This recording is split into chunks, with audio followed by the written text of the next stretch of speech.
It was past midnight in Manhattan, and there I was barefoot, sweating and locked out of my $1 million apartment, with nothing but a half-eaten box of cold pasta in my hand.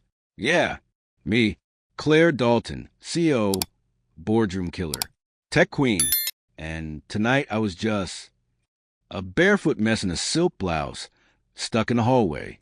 And that was the moment everything changed. I had just stepped out for a second. Just a second. There was noise in the hallway. Some arguing maybe, I don't even know. I was exhausted after firing a VP I once considered family. And bam, the heavy door behind me shut like a vault. I froze at MY heart stop, N, O keys, NO phone. No one knew I was even home. All I had was cold pasta and a rising wave of anxiety. I sank to the floor, head spinning, silently cursing the universe. I was supposed to be this woman in control. And yet, I couldn't even open my own damn door. That's when I heard it. A soft squeak. The rolling sound of stroller wheels. A child humming a lullaby off-key. And at the end of the hallway, a man wearing a faded hoodie, pushing a tiny girl bundled in pink, looking just as tired as I felt. He looked at me like he wasn't sure whether I was a ghost or a lunatic. "You okay, ma'am?" he asked gently, adjusting the blanket on her shoulder. I swallowed my pride. "Locked out," I said. "No phone. No dignity either." He chuckled. "Well, dignity's overrated." I gave a tired smile. "So is pasta. Want some?" He paused, then sat down a few feet away. "Respectful, calm. I'm Ryan," he said. "That's Ella. She's been having nightmares. Hallway walks help." I waved gently at Ella, and she clutched her teddy bear tighter, but gave a sleepy nod. We talked, slowly, honestly. Ryan had been a handyman. Maintenance, fixed fences, HVACs, anything. But his company folded. Now, he was trying to piece together life again, solo. Raising Ella alone.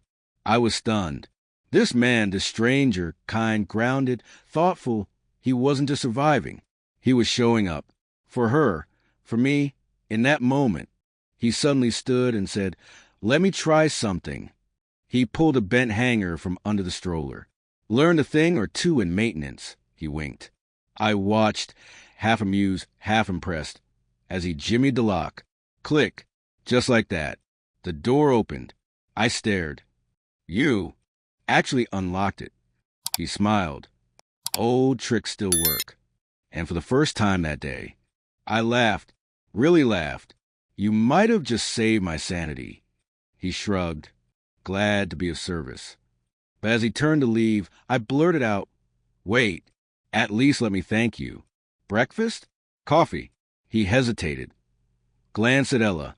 "Only if you're okay with crayons at the table." I smiled. "I insist on it."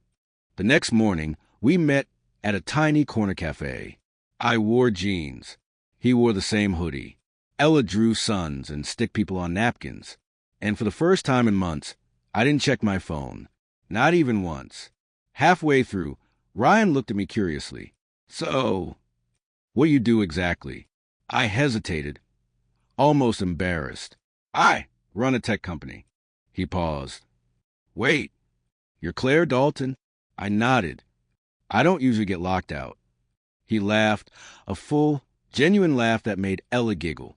"Well," he said, sipping his coffee, "nice to know CEOs need rescuing sometimes, too."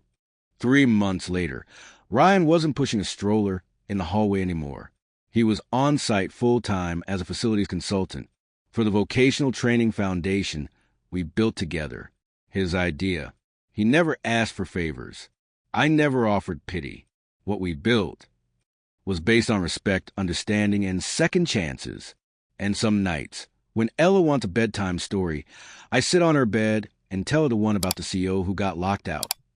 And let kindness in.